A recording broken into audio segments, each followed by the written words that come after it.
In the flickering neon glow of a bustling city street, a peculiar storefront materialized overnight. Its windows, adorned with intricate masks and shimmering fabrics, drew the gaze of passers-by like moths to a flame. The Nightmare Maestro invites you to peer through the looking glass, where reflections lie and identities slip away like shadows in the night. Henry Lester trudged along the rain-slicked sidewalk, his slouched shoulders and downcast eyes a testament to another unrehenriable day at the office. The damp chill of late October seeped into his bones, a stark reminder of his own fading vitality. As he navigated the sea of umbrellas and determined faces, a flash of crimson caught his peripheral vision. The shop seemed to pulse with an otherworldly energy, its display window a kaleidoscope of colors and textures. Ornate Venetian masks hung suspended in midair, their empty eye sockets holding the promise of transformation. Luxurious fabrics draped over mannequins posed in dramatic tableaus, each costume more tantalizing than the last. Henry found himself drawn to the entrance, his reflection distorted in the antique mirror that served as the shop's door. For a moment, he could have sworn that he saw a younger, more confident version of himself staring back. The illusion shattered as he pushed the door open, a tinkling bell announcing his arrival. The interior was a labyrinth of racks and displays, each turns revealing new wonders. The air hung heavy with the scent of leather and mothballs, undercut by something Henry couldn't quite place, a metallic tang that made the hairs on the back of his neck stand up. From the depths of the shop emerged a figure that seemed to shift and blur at the edges. The shopkeeper's face was angular and ageless, neither male nor female, with eyes that sparkled with an unsettling intensity. "Welcome," the keeper's voice purred, low and melodious, "to Skins and Guises. I'm certain we have exactly what you're looking for." Henry felt a chill run down his spine, even as a part of him longed to lose himself among the racks of costumes. Little did he know, the true horror of this Halloween night was only beginning to unfold. The shopkeeper's nimble fingers danced over the racks, pulling out costumes with uncanny precision. Each selection seemed to speak to a hidden desire within Henry's heart. The dashing secret agent, the rugged adventurer, the charismatic CEO. "Why don't you try this one on?" the keeper suggested, holding up a costume that perfectly matched Henry's build. The fabric seemed to ripple and shift, as if alive under the dim shop lights. Henry hesitated, his inner voice screaming caution, but the allure of reinvention proved too strong. He took the hanger, the weight of the costume surprisingly substantial in his hands. The changing room mirror reflected his uncertainty, but as he slipped into the new skin, a strange sensation washed over him. The costume molded to his body like a second skin, erasing the imperfections he'd grown accustomed to seeing.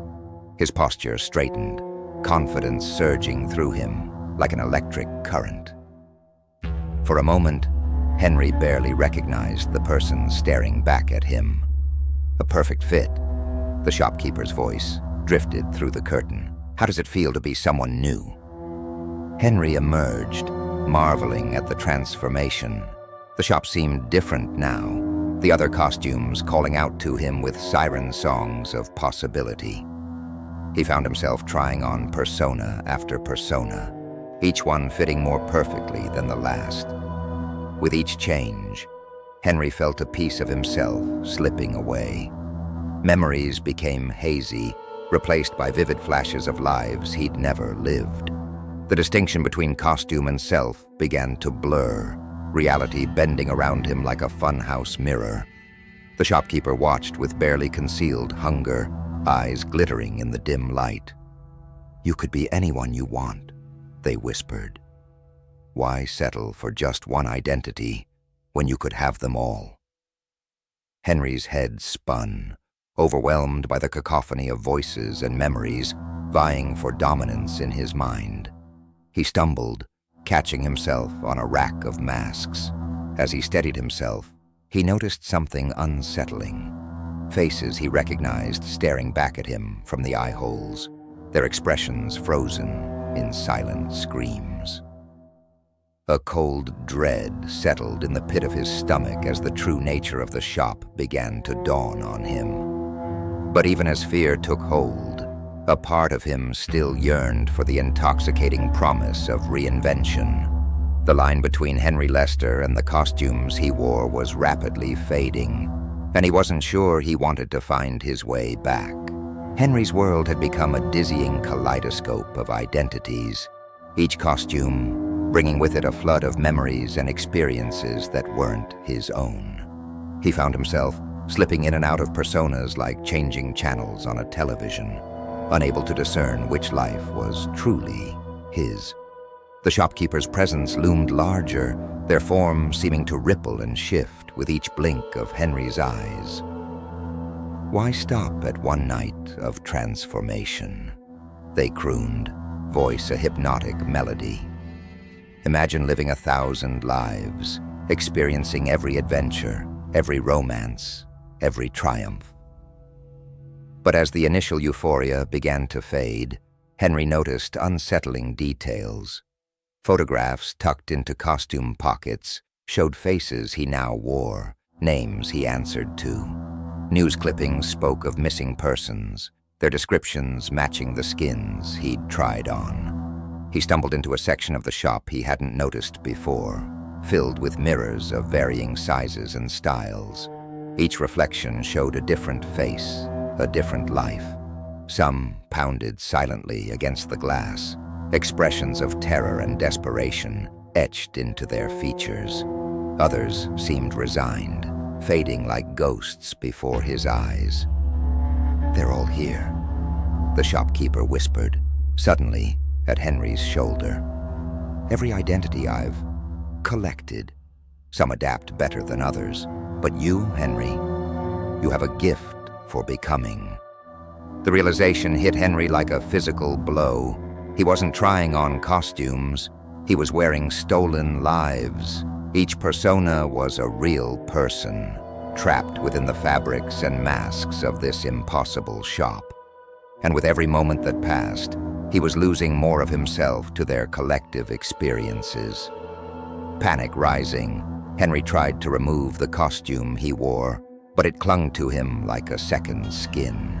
He clawed at the seams, but they seemed to meld back together under his fingers. His own reflection was a stranger to him now, features fluid and ever-changing.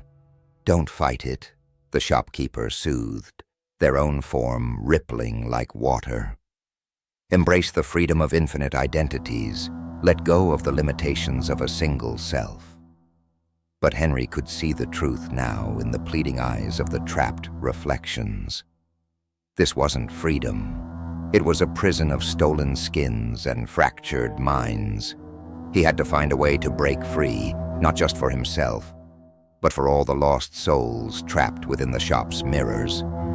As he struggled against the costume's hold, Henry caught a glimpse of his true self in a cracked mirror. It was fading, but not yet gone. He clung to that image, forcing himself to remember who he truly was beneath the layers of stolen lives. The battle for Henry's identity had begun, and the night was far from over. With every ounce of willpower he could muster, Henry focused on the core of who he was.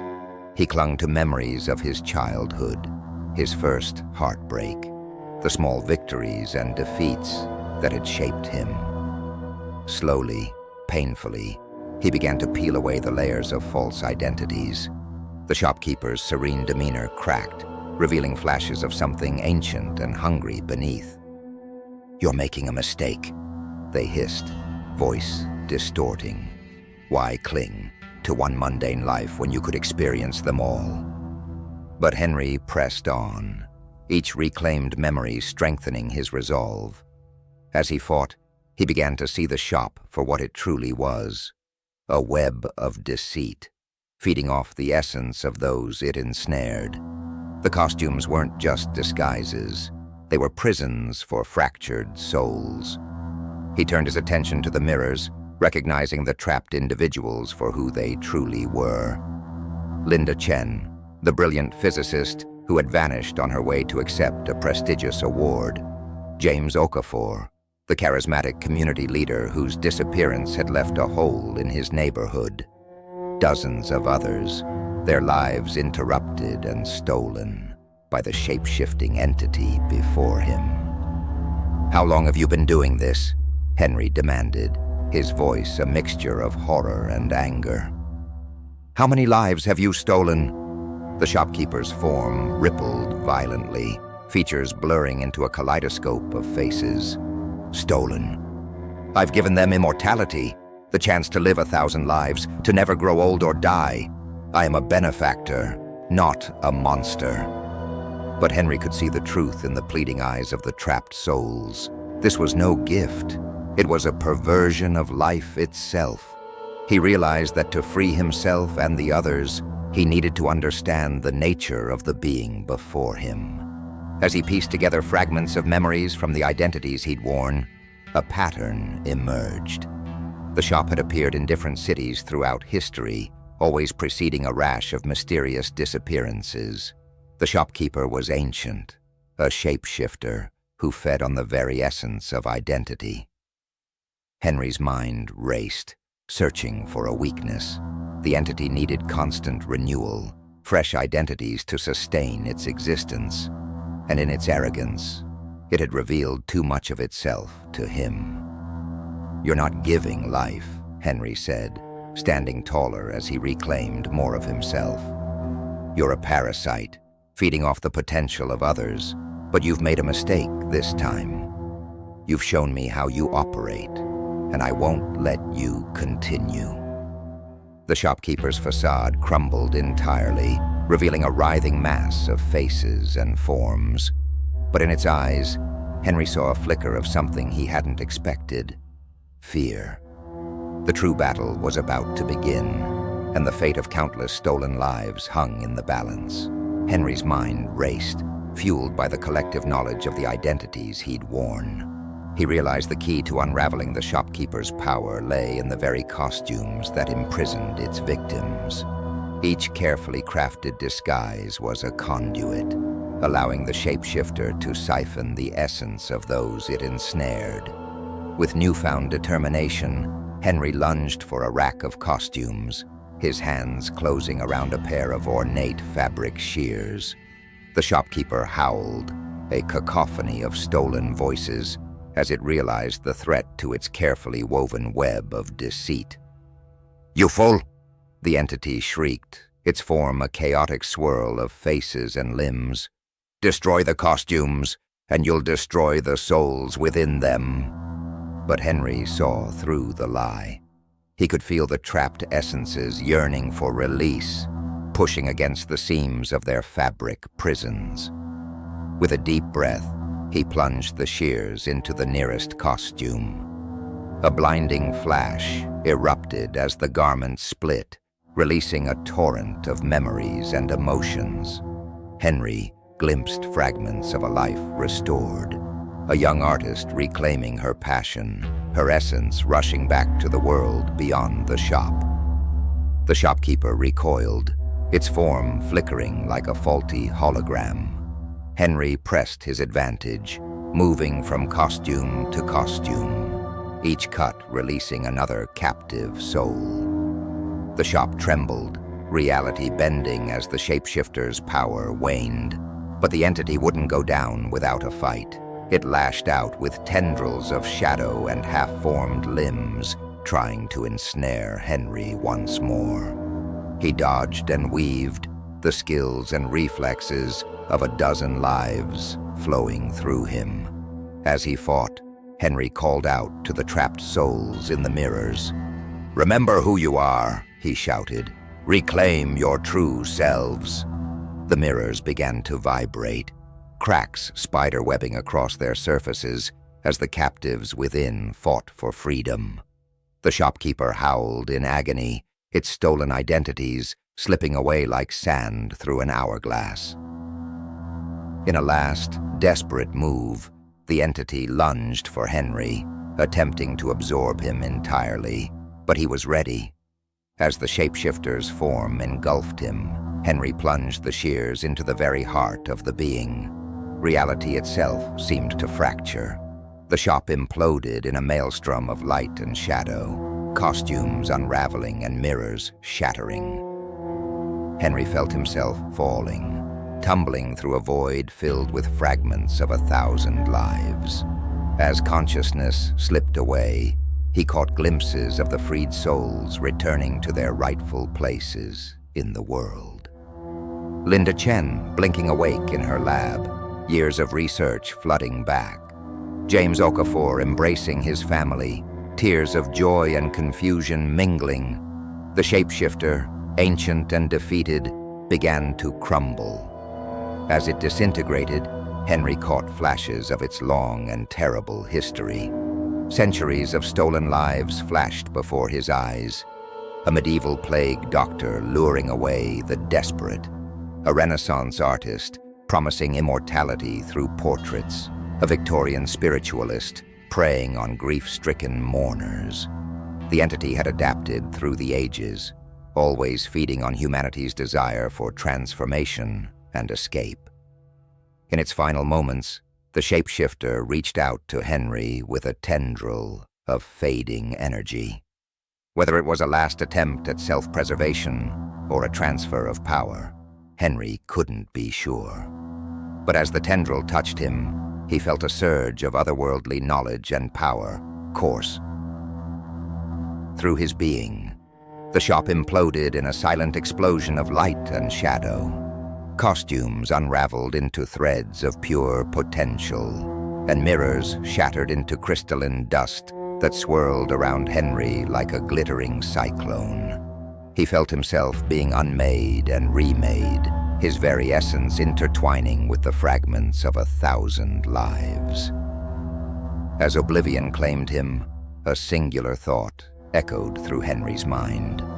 The battle was won, but the war for his own identity was just beginning. Henry awoke with a gasp, his lungs burning as if he'd been holding his breath for hours. The harsh glare of fluorescent lights assaulted his eyes, and he found himself lying on the cold tile floor of what appeared to be an empty storefront. Shards of mirror glittered around him like fallen stars, and tattered scraps of fabric fluttered in a breeze from a broken window. As his senses slowly returned, Henry became aware of a profound change within himself. His mind felt vast and crowded, teeming with memories and experiences that weren't his own. The boundary between self and other had become blurred, as if his identity had been shattered and imperfectly reassembled. He struggled to his feet, legs unsteady as if he were learning to walk for the first time, or perhaps the 1,000th time.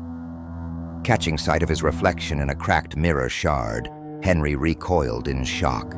His face was a patchwork of features, constantly shifting and rearranging. One moment he saw his own eyes staring back. The next, they were replaced by the piercing gaze of the physicist, Linda Chen. His skin rippled, unable to settle on a single tone or texture. Henry's mind reeled as he tried to make sense of what had happened. The shapeshifter was gone, its victims freed, but in its destruction, it had left a part of itself within him. He had absorbed fragments of countless identities in the process, becoming a living collage of the lives he'd helped save. As he stumbled out onto the street, Henry realized the shop had vanished without a trace, as if it had never existed. To passers-by, he appeared as just another early Halloween reveler in an odd costume. But beneath the surface, a war raged as disparate personalities fought for dominance. He made his way home in a daze, locking himself in his apartment as he tried to sort through the chaos in his mind. Memories that weren't his own flashed before his eyes. Linda's groundbreaking equations, James's impassioned speeches, the joys and sorrows of 100 lives he'd never lived. And underneath it all, the ancient knowledge of the shapeshifter itself, a wellspring of dark power that both tempted and terrified him. Days passed in a blur as Henry struggled to reassert his own identity. He wrote feverishly, filling notebooks with the stories of those who had been trapped, determined to honor their experiences while reclaiming his sense of self. Slowly, painfully, he began to find a balance between the disparate parts of his new existence. As Halloween approached once more, Henry made a decision. He couldn't undo what had happened, but he could use this bizarre twist of fate to help others. With his unique insight into human nature and his ability to truly understand different perspectives, he had a gift and a responsibility. 1 year to the day after his encounter with the shapeshifter, Henry stood before a modest storefront. The sign above read, "Second Chances Costumery," in elegant, hand-painted letters. Inside, racks of carefully curated costumes awaited, each imbued with a fraction of the understanding he'd gained. As the first curious customers entered, Henry greeted them with a warm smile that seemed to shift subtly, adapting to put each person at ease. He wasn't the shapeshifter, consuming identities for its own gain. Instead, he offered people a chance to see the world through different eyes, if only for a night. A shy teenager trying on a confident businesswoman's suit, a burnt-out executive discovering joy in a clown's costume. With each interaction, Henry shared a small piece of the wisdom he'd accumulated, helping people reconnect with lost parts of themselves or explore new possibilities.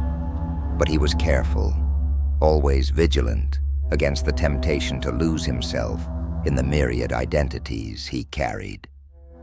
The costumes in his shop were just that, temporary disguises, not prisons for the soul. And in helping others find themselves, Henry continued to reinforce his own sense of identity. As the Halloween night wore on, Henry caught his reflection in the shop window. For a moment, he saw not just himself, but echoes of all those he carried within him. Linda's determination, James's compassion, and countless other qualities blended into something uniquely his own. He had become a guardian of sorts, a keeper of stories and possibilities. The horror of that night a year ago had transformed into something unexpectedly beautiful, a chance to help people see the potential within themselves, to try on new perspectives without losing sight of who they truly were. As the last customer left, their eyes shining with newfound purpose, Henry locked the door and flipped the sign to "Closed." He took a deep breath, feeling the swirl of identities within him settle into a harmonious whole. The tale was drawing to a close, but for Henry, this was just the beginning of a journey that would span countless lives and endless possibilities. In the end, he had not only reclaimed his identity, but had become something more. A living testament to the power of empathy and the enduring strength of the human spirit. Subscribe for more chilling tales from the Nightmare Maestro.